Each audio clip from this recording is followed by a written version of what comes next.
نحمده ونصلي على رسوله الكريم اما بعد فاعوذ بالله من الشیطان الرجیم بسم اللہ الرحمن الرحیم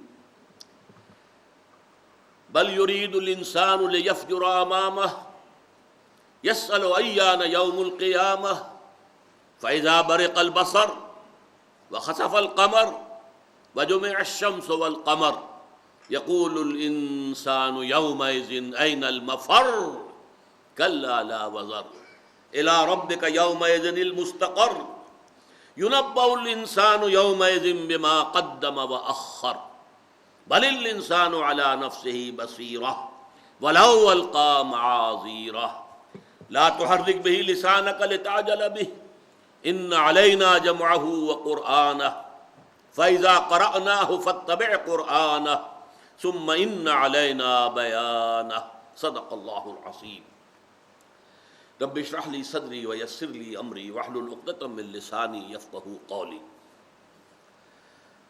اللهم ربنا الهمنا رشدنا واعذنا من شرور انفسنا اللهم ارنا الحق حقا وارزقنا اتباعه وارنا الباطل باطلا وارزقنا اجتنابه آمین یا رب العالمین۔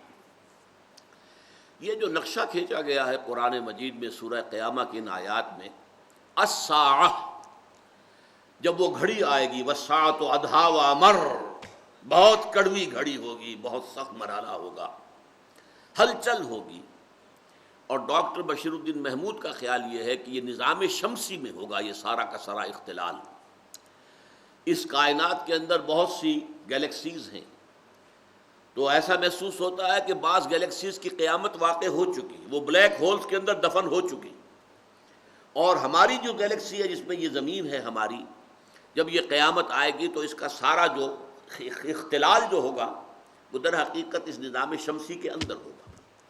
اب نظام شمسی میں آپ کو معلوم ہے کہ سورج مرکز ہے، اس کے گرد جو ہے سیارے چکر لگا رہے ہیں، چاند ہے مختلف سیاروں کے گرد چکر لگا رہے ہیں۔ یہ نظام جو ہے ایک میوچول بیلنس، گریویٹیشنل فورسز جو ہیں ان کا ایک میوچول بیلنس ہے جس کے تحت یہ نظام قائم ہے۔ اس بیلنس کو ایک جگہ سے بھی ذرا ڈسٹرب کر دیا جائے تو کیا ہوگا؟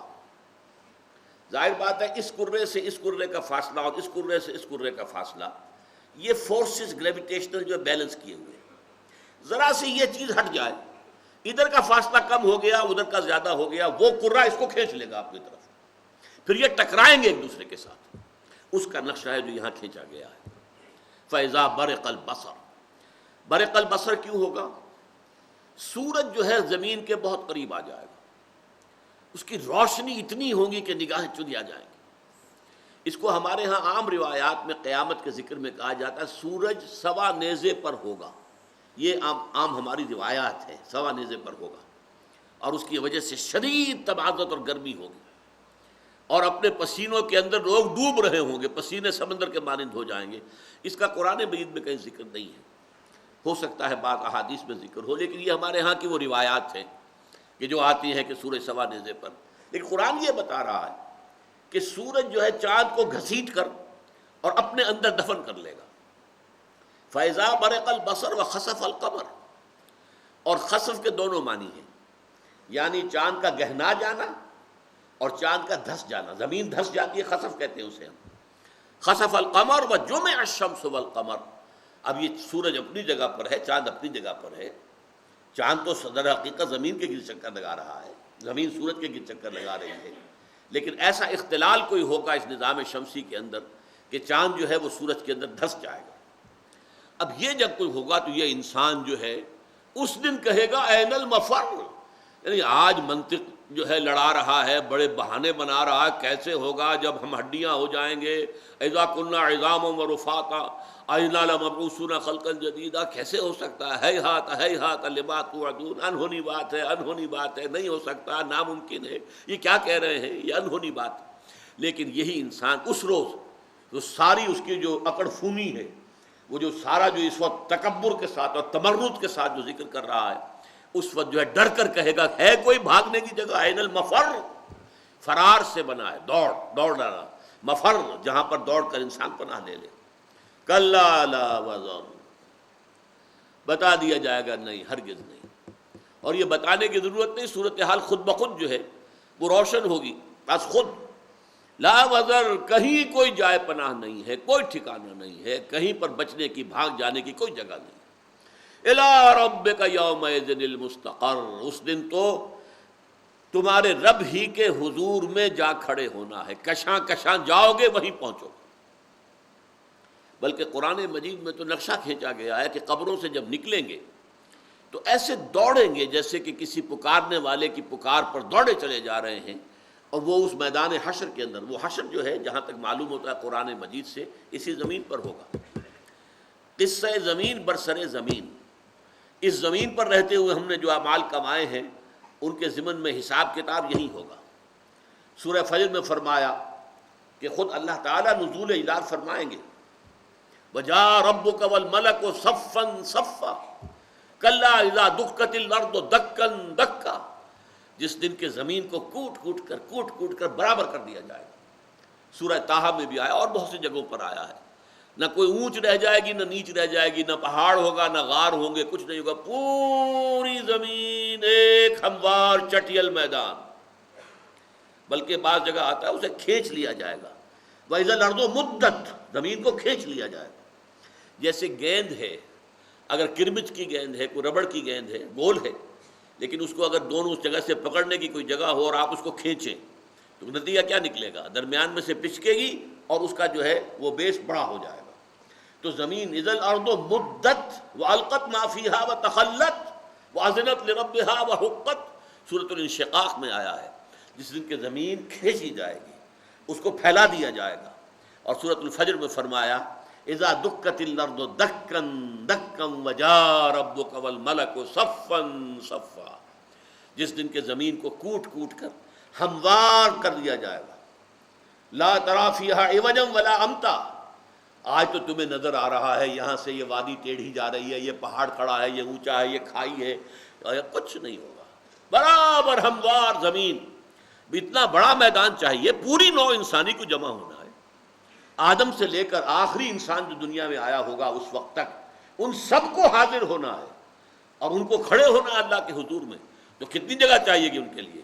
تو زمین کو کھینچ کر ہموار کر کے اور اسے بالکل سیدھا کر کے سپاٹ کر کے وہیں پر میدان حشر ہوگا۔ وَجَاءَ رَبُّكَ وَالْمَلَكُ صَفًّا صَفًّا وَجِيءَ يَوْمَئِذٍ بِجَهَنَّمَ، اور جہنم بھی اس روز لے آئی جائے گی۔ میرا گمان یہ ہے جہنم اسی زمین کے پیٹ میں ہے۔ اس زمین کے اندر جو بھی مواد ہے، جو گرمی ہے، جو حرارت ہے، جو کہ لاوا جب نکلتا ہے کہیں کسی آتش فشاں سے، تو کیا چیز نکلتی، کہاں سے نکل رہی ہے؟ اسی زمین کے پیٹ میں وہ آگ ہے۔ اور آپ کو معلوم ہے جب کھینچا جائے گا، گیند کو کھینچا جائے گا تو اس کے درمیان میں اگر کوئی شے ہے وہ باہر آ جائے گی کہ نہیں؟ تو دکت الارض دکا دکا وجاء ربک والملک صفا صفا وجیء یومئذ بجہنم یومئذ یتذکر الانسان وانى له الذکریٰ، اس دن انسان کو ہوش آئے گی، ہائے کاش کہ میں نے اللہ کو مانا ہوتا، اللہ کے رسول کے بات پر کان دھرا ہوتا، کاش کہ میں نے اپنے ضمیر کی آواز کو سنا ہوتا، کاش کہ میں سیدھے راستے پر چلا ہوتا، انا لہ الذکریٰ۔ لیکن اس روز کی یہ یاد دہانی، اس روز کا یہ سبق حاصل کرنا، جس کو کہ شاہ عبد القادر نے لفظ استعمال کیا چیتا، یہ جو پرانی اردو ہے آج سے تقریباً سمجھیے 200 سال پہلے، 100-150 سال پہلے کی، تو یہ چیتا پنجابی میں بھی چیتا کہتا، چیتا آ گیا، یاد آ گیا۔ تو یوم یتذکر الانسان، انسان چیتے گا اس دن، سب کچھ اسے یاد آ جائے گا، اپنی ساری خرابیاں بھی سامنے آ جائیں گی، کیا کچھ کر کے لایا ہے وہ بھی ابھی آگے آ رہا ہے، وہ بھی اس کے سامنے آ جائے گا۔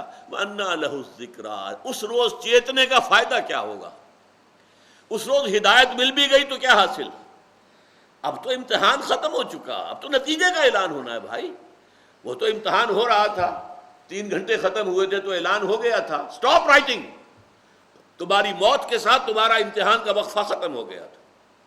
اب تو یہ رزلٹ ڈکلیئر ہونے کے لیے تمہیں جمع کیا جا رہا ہے۔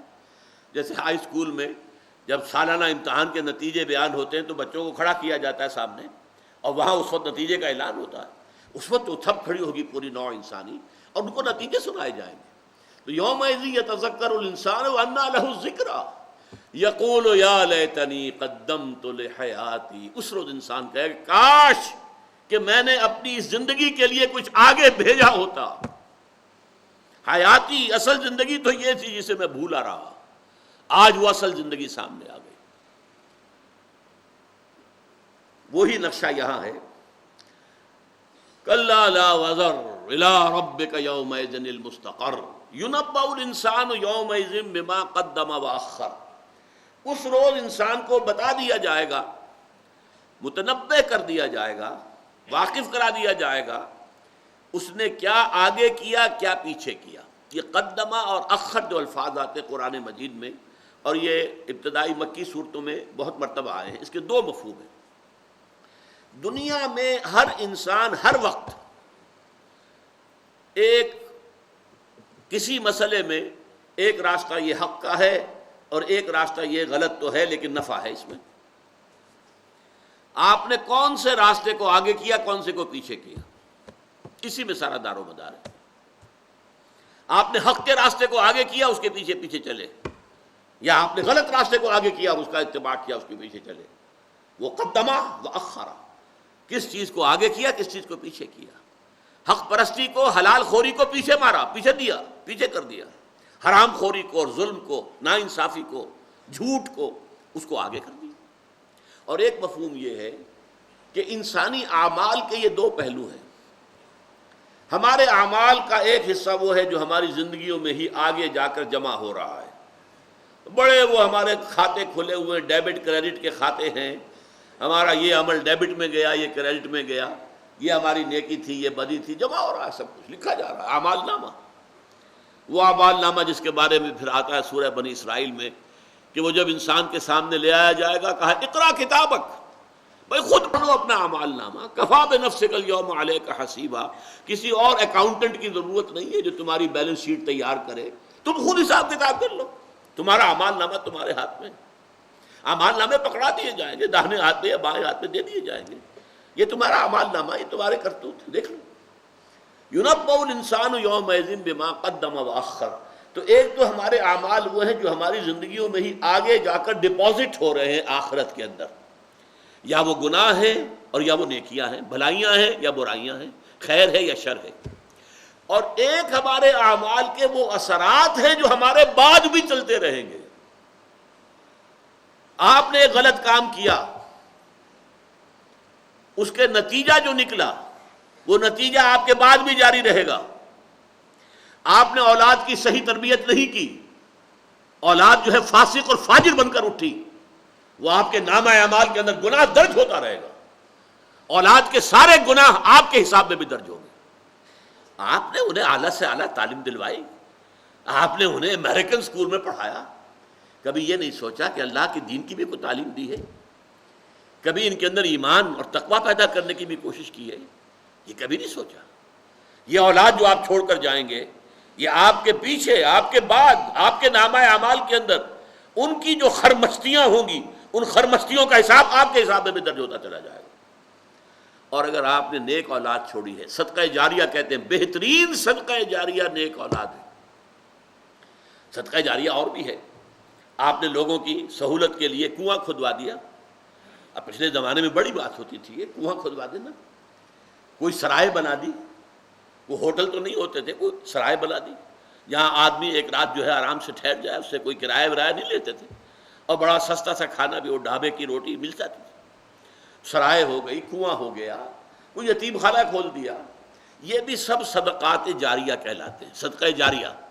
دارالعلوم شروع کر دیا. اب دارالعلوم سے جو پڑھیں گے، جو نکلیں گے فارغ التحصیل ہو کر، ان کے ذریعے سے علم جہاں جہاں تک پہنچے گا، خیر جہاں تک پہنچے گا، وہ جو مؤسسین ہیں اس دارالعلوم کے، وہ جس شخص نے کہ اپنی زمین ہبہ کی تھی، وقف کی تھی اس دارالعلوم کے لیے، اور وہ کہ جنہوں نے اس کے لیے اپنا وقت لگایا تھا، محنت کی تھی، اپنی جو ہے اپنے اوقات صرف کیے تھے، اور دارالعلوم کو جو ہے شروع میں چلایا تھا، ان سب کا کھاتہ کھلا رہے گا تا قیام قیامت.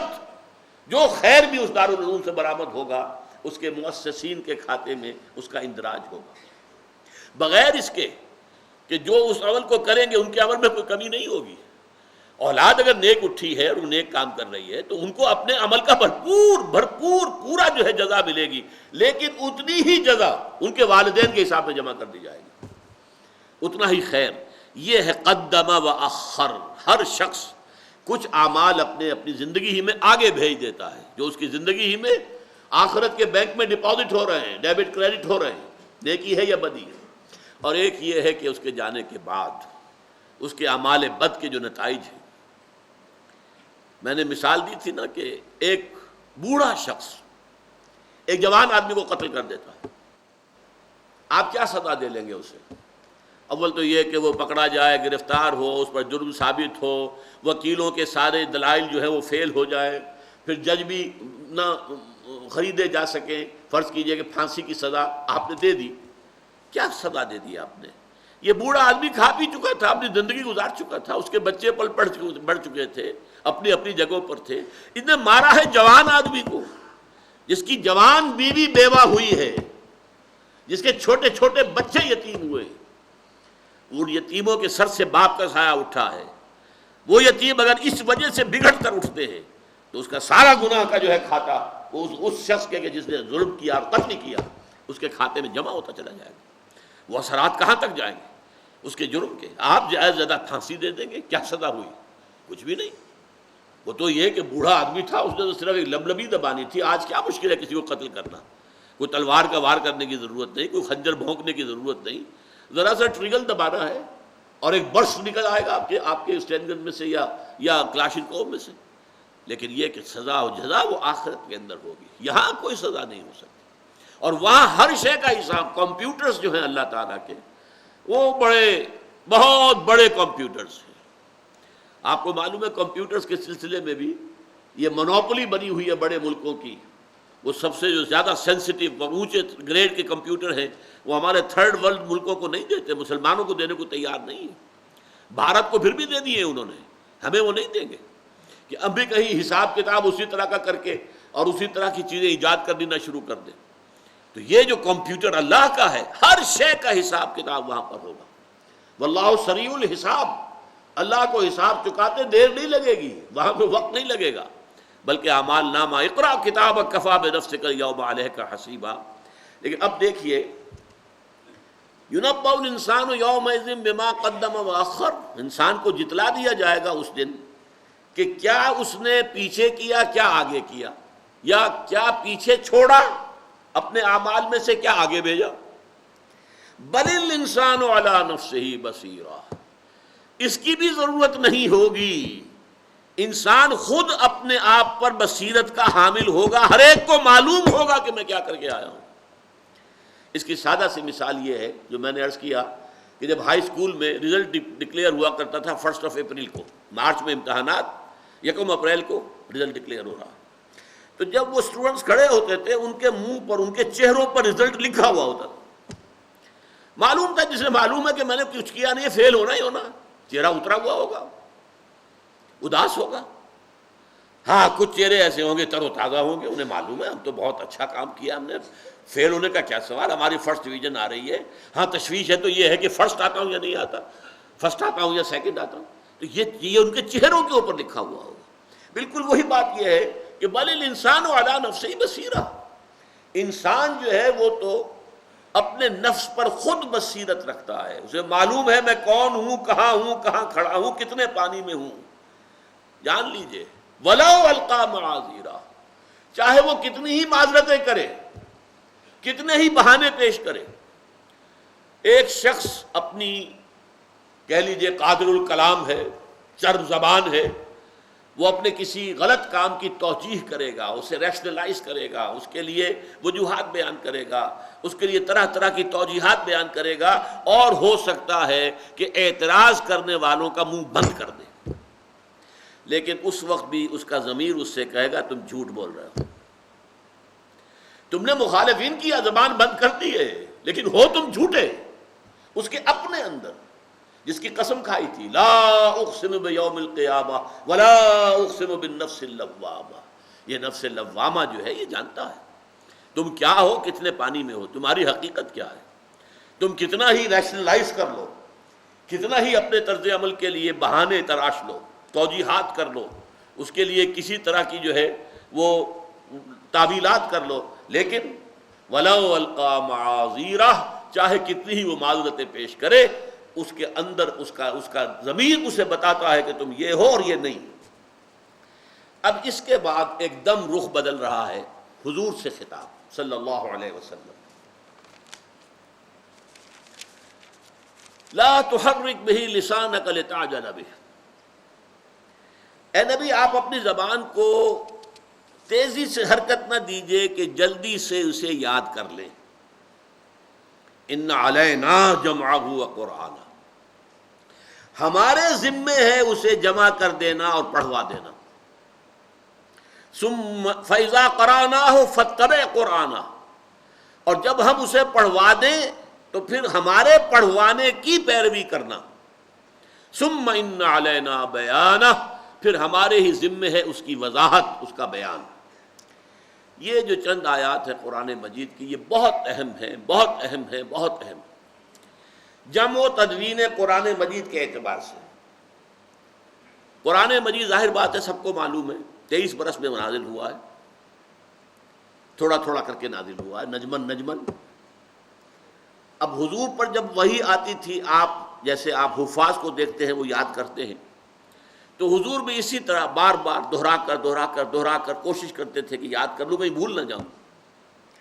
اللہ تعالیٰ نے سب سے پہلے تو حضور کو اس سے بری کر دیا، آپ پہ یہ مشقت نہیں آئے گی، ہمارے ذمے ہے قرآن آپ کے سینے میں جمع کر دینا۔ یہ اللہ تعالیٰ کی شفقت ہے محمد الرسول اللہ صلی اللہ علیہ وسلم۔ آپ کو اس کے لیے مشقت اور سختی اور محنت کرنے کی ضرورت نہیں۔ لا تحرک بہ لسانک، اس قرآن کے ذریعے سے اپنی زبان کو تیزی سے حرکت نہ دیجیے کہ لتعجل بہ، کہ آپ جلدی سے اسے یاد کر لیں۔ اس میں ایک اور بات بھی ہے، آپ جلدی سے یاد کرتے تھے تاکہ دوسری وحی آئے۔ قرآن مجید سے عشق اور محبت اس درجے کی تھی حضور کو کہ آپ منتظر رہتے تھے کہ اگلی وحی آئے۔ اب اگلی وحی آئے گی جب آپ نے پہلی وحی یاد کر لی ہو۔ ظاہر بات ہے کہ جو اب یہ ایک بچے کی مثال ہے، وہ پہلا سبق یاد کر لے گا تو اگلا سبق دیا جائے گا نا۔ تو حضور اس وجہ سے بھی بڑی تیزی کے ساتھ حرکت دے کر زبان میں یاد کرتے تھے۔ قرآن مجید کے آپ چاہتے تھے کہ جلد از جلد نازل ہو۔ چنانچہ یہ سورہ مریم کے اندر یہ بات موجود ہے کہ حضور نے حضرت جبرائیل سے شکوہ کیا، آپ وقفے سے آتے ہیں، دیر ڈال کر دیتے ہیں درمیان میں، اور ہمیں آپ کا انتظار رہتا ہے۔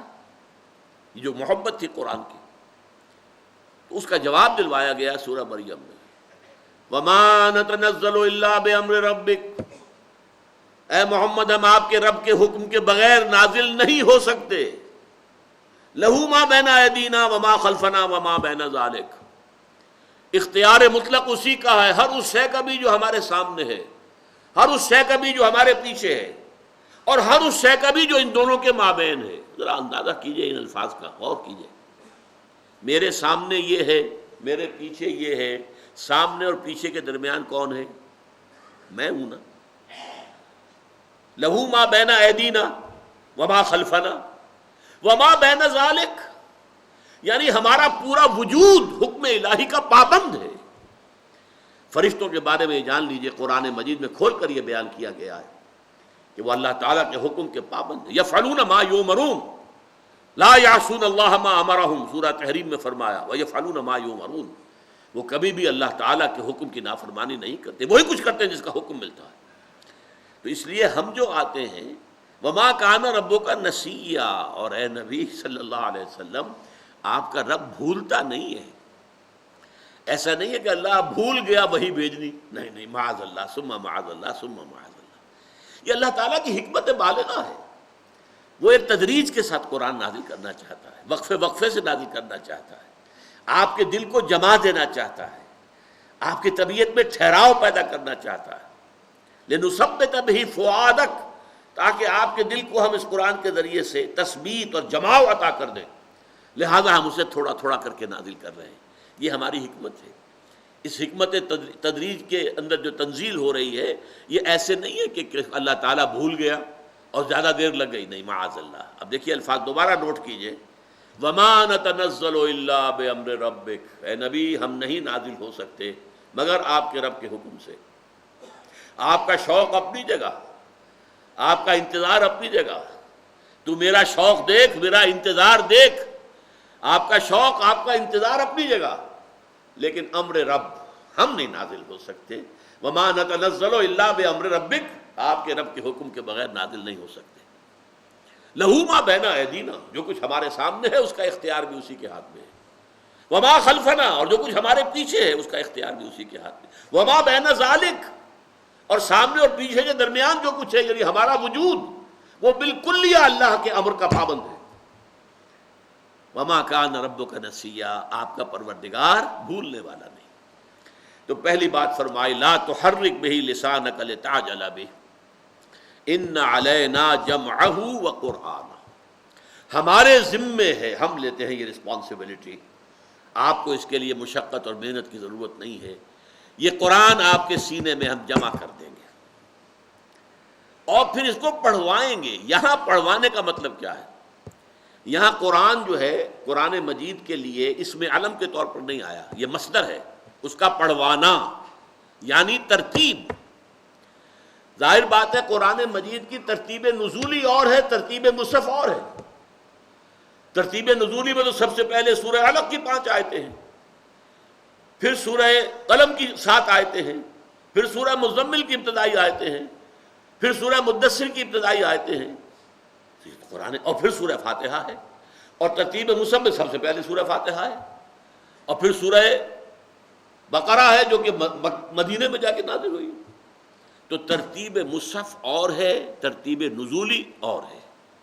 ظاہر بات ہے جب نازل ہوتی تھی کوئی آیت، اب اس کا قرآن مجید کی ترتیب میں مقام کہاں ہے یہ بھی معین کر دیا جاتا تھا۔ چنانچہ احادیث میں آتا ہے کہ جب بھی کوئی نئی وحی آتی تھی، حضور جو کاتبین وحی تھے ان کو آپ حکم دیتے تھے ان آیات کو فلاں صورت میں فلاں آیت کے بعد درج کر لو۔ یہ ترتیب اور تدوین قرآن مجید بھی اللہ نے کی ہے، اللہ کے رسول نے کی ہے۔ اصل میں ہمارے ہاں بعض مغالطے ہیں لوگوں کے ذہنوں کے اندر۔ حضرت عثمان رضی اللہ تعالیٰ عنہ کے لیے ہمارے جمعہ کے خطبات میں جامع آیات القرآن، آیات قرآنی کے جمع کرنے والے حضرت عثمان ابن عفان رضی اللہ تعالیٰ عنہ، بہت بڑا مغالطہ آمیز ہے یہ بات۔ اس سے لوگوں کو یہ مغالطہ ہوتا ہے کہ شاید اس سے پہلے قرآن جمع ہوا ہی نہیں تھا۔ نہیں، قرآن جمع حضور کی اپنی زندگی میں ہو چکا ہے، اس کی ترتیب مکمل ہو چکی ہے۔ اس ترتیب کے ساتھ ہر رمضان میں حضور صلی اللہ علیہ وسلم حضرت جبرائیل کے ساتھ دورہ کرتے تھے قرآن کا، اور جو آپ کی حیات دنیاوی کا آخری رمضان تھا اس میں آپ نے 2 مرتبہ پورے قرآن کا دورہ کیا حضرت جبرائیل کے ساتھ، جیسے کہ ہمارے حفاظ دورہ کرتے ہیں۔ تو ترتیب ہو چکی تھی۔ ہاں، کہیں لکھا ہوا کتابی شکل میں جمع شدہ موجود نہیں تھا۔ کسی کے پاس کچھ صورتیں لکھی ہوئی ہیں، کسی کے پاس کوئی آیتیں لکھی ہوئی ہیں، کسی کے پاس کوئی اونٹ کی شانے کی ہڈی کے اوپر کچھ لکھا ہوا ہے، کسی کے پاس کسی کپڑے پہ کتابیں تھیں، نہ چھاپے خانہ تھا، کچھ بھی تو نہیں تھا۔ اور قوم وہ تھی جو ان پڑھ امیین، ان میں پڑھنے لکھنے والے ہی گنتی کے لوگ تھے۔ اس اعتبار سے یہ صحیح ہے، ایک کتاب میں جیسے آج ہمارے پاس قرآن ہے جسے ہم کہتے ہیں ما بین الدفتین، یہ جو جلد کے 2 گتے ہیں جن کے مابین قرآن ہے، اس شکل میں کوئی قرآن حضور کی حیات طیبہ میں موجود نہیں تھا۔ لیکن اس کا یہ مطلب نہیں ہے کہ قرآن مرتب اور مدون نہیں ہوا تھا، جمع نہیں ہوا تھا۔ قرآن جمع ہو گیا تھا، مرتب ہو گیا تھا، مدون ہو گیا تھا، اس کی ترتیب مصحف طے ہو چکی تھی۔ البتہ اس کے بعد پھر حضرت ابو بکر رضی اللہ تعالیٰ عنہ کے عہد خلافت میں جب یہ جو مرتدین تھے، جو نئے جھوٹے نبیوں کے ماننے والے پیدا ہو گئے تھے، ان کے خلاف جہاد اور قتال ہوا اور بہت سے حفاظ جو ہیں شہید ہو گئے، تو تشویش پیدا ہوئی کہ اس تیزی کے ساتھ حفاظ اگر شہید ہو جائیں گے تو کہیں قرآن گم نہ ہو جائے۔ لہذا تجویز آئی کہ اسے کتابی شکل میں مرتب کر لیا جائے۔ اس تجویز پر حضرت ابو بکر ریلکٹنٹ رہے بہت دیر تک کہ جو کام حضور نے نہیں کیا میں کیسے کروں، لیکن پھر دلائل جب دیے گئے تو مان گئے، اور پھر حضور حضرت ابو بکر کے عہد خلافت میں جو کاتبین وحی حضور کے زمانے میں کتابت کرتے تھے وحی کی، ان کا ایک بورڈ بنایا گیا ان کے زید بن ثابت رضی اللہ تعالی عنہ وہ ان کے صدر بنے، اور انہوں نے پھر قرآن مجید کو ان مابین الدفتین، ان دو گتوں کے درمیان جیسے کتابی شکل ہوتی ہے ایسی کتابی شکل میں جمع کر دیا۔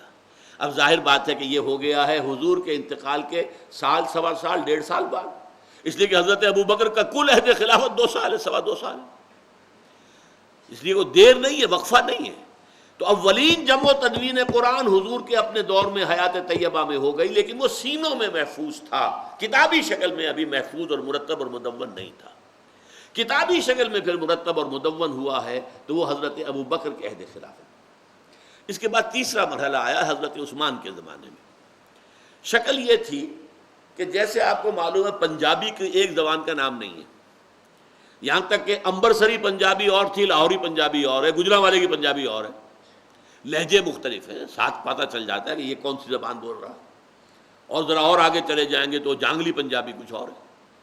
اسی طرح عربی بے شمار اس کے لہجے تھے، اور شروع میں یہ اجازت دے دی گئی تھی کہ ہر شخص، ہر قبیلے کے لوگ اپنے ہی لہجے میں قرآن پڑھ لیا کریں، اس لیے کہ ظاہر بات ہے کہ وہاں نہ کالج، نہ اسکول، نہ مدرسے، نہ دارالعلوم کی ساری چیزیں سکھائی جائیں، تو سہولت اس میں تھی کہ اپنے اپنے لہجے میں پڑھ لیں۔ اب فرض کیجئے کہ ایک لہجہ جو ہے پنجاب میں کیا کہتے، چاقو کو کاچو، یا پٹھان کہتا کاچو، اب وہ کاچو ہی لکھ لیا انہوں نے۔ اس سے پھر فتنہ پیدا ہو رہا تھا کہ قرآن مجید کے رسم الخط کے اندر اختلاف آ رہا تھا، یہ لفظ چاقو ہے کہ کاچو ہے۔ یہ کام ہے جو کہ حضرت عثمان رضی اللہ تعالیٰ عنہ نے کیا، جتنے مصحف تھے سب جمع کر لیے گئے، اور پھر اس میں ایک رسم الخط طے کیا گیا، آفیشل، ایک اسکرپٹ، ایک رسم الخط، اسے رسم عثمانی کہتے ہیں۔ تو اصل میں حضرت عثمان نے پوری امت کو جمع کیا ہے ایک رسم الخط پر، جامع الامت علی رسم واحد۔ جامع و آیات القرآن غلط ہے، آیات القرآن جمع ہو چکی تھی خود حضور کی حیات طیبہ میں، آپ کے سینہ مبارک میں بھی، اور بہت سے صحابہ کے سینوں کے اندر جو حفاظ تھے، کتابی شکل میں نہیں۔ کتابی شکل میں جمع ہو گئی حضرت ابو بکر کے زمانے میں، لیکن پھر لکھنے میں فرق آنے لگا۔ اب دیکھیے مالک یوم الدین، مالک لکھنے کا ایک ذریعہ طریقہ یہ میم الف لام کاف مالک، ایک طریقہ یہ میم پر کھڑا الف اور لام کاف، الف علیحدہ سے نہیں آیا، یہ بھی مالک ہے یہ بھی مالک ہے۔ لیکن مصحف عثمانی میں اسی طرح لکھا جائے گا، میم الف لام کاف نہیں لکھا جائے گا کبھی، میم پر کھڑا زبر اور لام کاف، مالک یوم الدین۔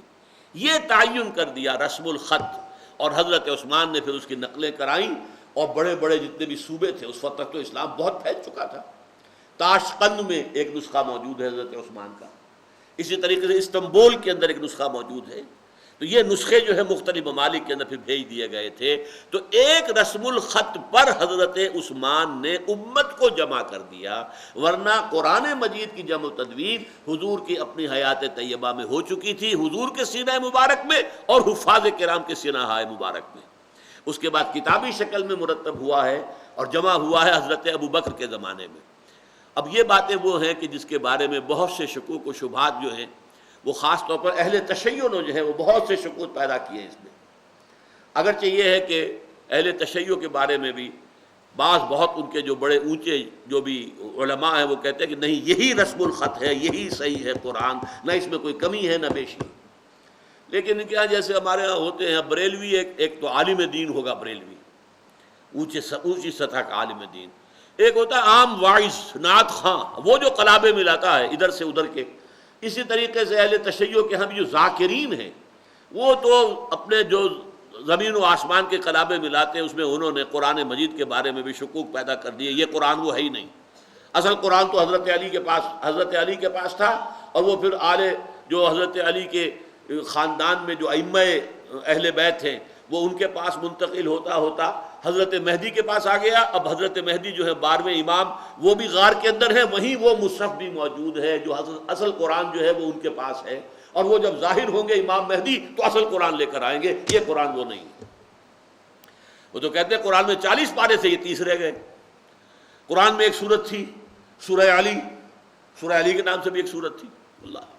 تو یہ ساری باتیں ان کے ذاکرین کرتے ہیں جو ان کے بڑے علماء ہیں. اور خاص طور پر اب میں چونکہ ایران بھی ہو کر آیا تھا تو ایران میں میں نے دیکھا وہ کھل کر کہتے ہیں, ڈٹ کر کہتے ہیں کہ بالکل یہی قرآن ہے, ہم اسی کے قائل ہیں, کسی اور قرآن کے وجود کے ہم قائل نہیں ہیں. یہی قرآن ہے جس پر ہمارا ایمان ہے, اس میں نہ کوئی کمی ہے نہ بیشی ہے. اور اس وقت یہ کہ اس قرآن کی خدمت ایک تو ہو رہی ہے سعودی عرب کی طرف سے بہت بڑے پیمانے پر, جو قرآن مجید عمدہ ترین کاغذ پر, آرٹ پیپر پر, نہایت عمدہ جلد پر, ہمارے ہاں تو کسی کتاب کی وہ جلد بن ہی نہیں سکتی جو کہ وہ قرآن مجید کی, اور ملینز کی تعداد میں سعودی عرب نے اس کے لیے خاص طور پر جو ایک مؤسسہ قائم کیا ہے, ایک وقف قائم کیا ہے, اس کے ذریعے سے وہ ملینز کی تعداد میں حاجیوں کو مفت دیتے ہیں. وہ قرآن مجید اگر مارکیٹ ریٹ پر آئے تو کئی 100 روپے کا ہوگا, اس سے کم نہیں ہوگا, 1000 کا ہو شاید, جو وہ مفت دیتے ہیں. اور دوسری خدمت جو ہے واقعتاً ماننا پڑتا ہے, مؤسسۃ القرآن جو ہے وہ ایران میں بھی قرآن مجید کی خدمت ہو رہی ہے. تو موجودہ ایرانی حکومت کے بارے میں جیسا کہ میں نے عرض کیا, ان کا یہ موقف ہے کہ یہی قرآن ہے اور یہی ترتیب ہے اور یہ قرآن مکمل ہے, اس میں کوئی تحریف نہیں ہوئی, نہ کمی ہوئی نہ بیشی ہوئی. لا تحرک بہ لسانک لتعجل بہ ان علینا جمعہ وقرآنہ فاذا قرأناہ فاتبع قرآنہ. جب ہم اسے پڑھوا دیں یعنی اس کی ترتیب معین کر دیں تو پھر اسی ترتیب کی پیروی کیجیے. ترتیب مصحف کی پیروی کی جائے گی, ترتیب نزولی کی پیروی نہیں کی جائے گی. تراویح میں قرآن پڑھا جائے گا, ترتیب مصحف سے پڑھا جائے گا, ترتیب نزولی سے نہیں. ترتیب نزولی کی طرف توجہ بھی نہیں ہونی چاہیے, اور یقین کے ساتھ معلوم بھی نہیں. ترتیب نزولی جو ہے پورے قرآن مجید کی مرتب کرنا ناممکن ہے. چند ابتدائی صورتوں کے بارے میں, چند ابتدائی وحیوں کے بارے میں معلوم ہے, پہلے یہ آئی پھر یہ آئی پھر یہ آئی, لیکن پورے قرآن مجید کی ترتیب نزولی ناممکن ہے اس کو مرتب کرنا تیقن کے ساتھ. ثم ان علینا بیانہ, پھر ہمارے ہی ذمے ہے اس کو بیان کرنا, اس کی وضاحت کر دینا. کہیں اگر قرآن مجید میں کوئی آیت آ گئی ہے کہ جو پوری طریقے سے واضح نہیں ہو پائی تو اللہ تعالیٰ پھر اور آیات نازل کر کے اسے واضح کر دیتے. روزے کے ضمن میں پہلا حکم آیا, پھر دوسرا حکم آیا. اسی طریقے سے کلالہ کے بارے میں حکم آیا سورہ نساء میں, لیکن اس کو کچھ صحابہ نہیں سمجھ پائے تو دوبارہ آخر میں آخری آیت سورہ نساء کی پھر وہی ہے, یستفتونک قل اللہ یفتیکم فی الکلالہ. اے نبی یہ آپ سے پوچھ رہے ہیں کلالہ کے بارے میں, تو کہہ دیجئے اللہ تعالیٰ تمہیں فتویٰ دے رہا ہے. تو قرآن کی وضاحت قرآن کے ذریعے نمبر 1, قرآن کی وضاحت محمد کے ذریعے صلی اللہ علیہ وسلم. حدیث نبوی کیا ہے؟ حدیث نبوی قرآن مجید کی وضاحت ہے. اے نبی ہم نے یہ کتاب, یہ ذکر آپ پر نازل کیا, نزلنا علیک الذکر لتبین للناس ما نزل الیہم, تاکہ آپ لوگوں کے لیے واضح کریں وہ شے جو ان کے لیے نازل کی گئی ہے. یہ فرض منصبی ہے محمد الرسول اللہ کا صلی اللہ علیہ وسلم. تو جیسے قرآن مجید کی جمع و تدوین کے بارے میں جو جہلا ہیں, اہل تشیع کے جہلا, انہوں نے جو شکوک و شبہات پیدا کیے ہیں, اسی طریقے سے قرآن مجید کی وضاحت اور قرآن مجید کی توضیح اور قرآن مجید کی تشریح اور قرآنی احکام کی تفصیل کے ضمن میں جو سنت رسول کا مقام ہے اس کی نفی کی ہے منکرین حدیث نے. اور یہ بھی بہت بڑا فتنہ ہے آج کی دنیا میں. بہت سے لوگ, پڑھے لکھے لوگ جو ہیں, یہ سر سید احمد خان سے شروع ہوا یہ فتنہ, یہ نوٹ کر لیجیے اچھی طرح. سر سید احمد خان ایک اعتبار سے بہت مخلص آدمی تھے, مسلمانوں کے مخلص, مسلمانوں کے سیاسی مفادات کے مخلص, یہ سب کچھ. لیکن انہوں نے مفسر قرآن ہونے کا جو ایک اپنے لیے ایک مقام حاصل کر لیا اور متکلم قرآن بن گئے, علم کلام کے بہت زبردست ٹھوکریں کھائی ہیں, بڑی گمراہ کن باتیں کی ہیں. انہی میں سے ایک یہ جو ہے حدیث کا استخفاف, حدیث کی کمی, حدیث کی توہین, اس کا سب سے پہلا سرا جو ہے وہ سر سید احمد خان. پھر اور بہت سے لوگ ہیں, بہت سے لوگ پیدا ہوئے. پنجاب میں مولوی عبداللہ چکڑالوی بہت مشہور آدمی, غلام احمد پرویز یہ ہمارے دور کے آدمی. اسی طریقے سے اسلم جراج پوری بہت بڑے آدمی تھے یو پی کے. یہ سب لوگ ہیں جنہوں نے حدیث کی اہمیت اور سنت کی اہمیت کو کم کیا ہے, اور یہ بہت بڑا فتنہ ہے.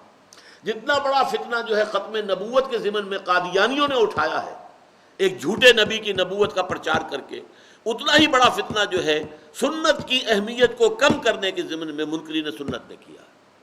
تو میں یہاں آپ سے عرض کر رہا ہوں کہ در حقیقت یہ جو ہے ثم ان علینا بیانہ, قرآن آج ہم نازل کر رہے ہیں، شروع میں آیتیں اتر رہی ہیں، اب ساری تفصیل ابھی شروع میں تو نہیں آئے گی نا، ہو سکتا ہے ان میں سے کسی بات کی وضاحت کی ضرورت ہو، اے نبی وہ بھی ہمارے ذمے ہے، ہم اس کی وضاحت کر دیں گے۔ کبھی وہ وضاحت قرآن کے ذریعے سے ہو گئی، جیسے میں نے آپ کو بتایا کلالہ کے بارے میں، باقی وہ حضور کی سنت کے ذریعے سے آپ کا فرض منصبی قرار پایا کہ ہم نے انزلنا الیک الذکر لتبین للناس ما نزل الیہم، ہم نے آپ پر یہ الذکر نازل کیا ہے تاکہ آپ لوگوں کے لیے واضح کریں جو کچھ ان کے لیے نازل کیا گیا، یہ فرض منصبی ہے۔ اور یہ منکرین حدیث جو ہے حضور کو یہ حق بھی دینے کو تیار نہیں، وہ حضور کا حق ماننے کو تیار نہیں، میں کہہ رہا ہوں وہ فرض منصبی ہے، اگر وہ حضور نہ کرتے صلی اللہ علیہ وسلم تو گویا کہ اپنے فرض منصبی میں کوتاہی کے مرتکب ہوتے، نعوذ باللہ من ذالک۔ تو یہ اصل میں قرآن مجید کے اندر قرآن کے ذریعے سے تشریح اور پھر سنت رسول کے ذریعے سے، ثم ان علینا بیانہ، پھر ہمارے ذمے ہے اس کی وضاحت کر دینا۔ بارک اللہ لی ولکم فی القرآن العظیم ونفعنی وإیاکم بالآیات والذکر الحکیم۔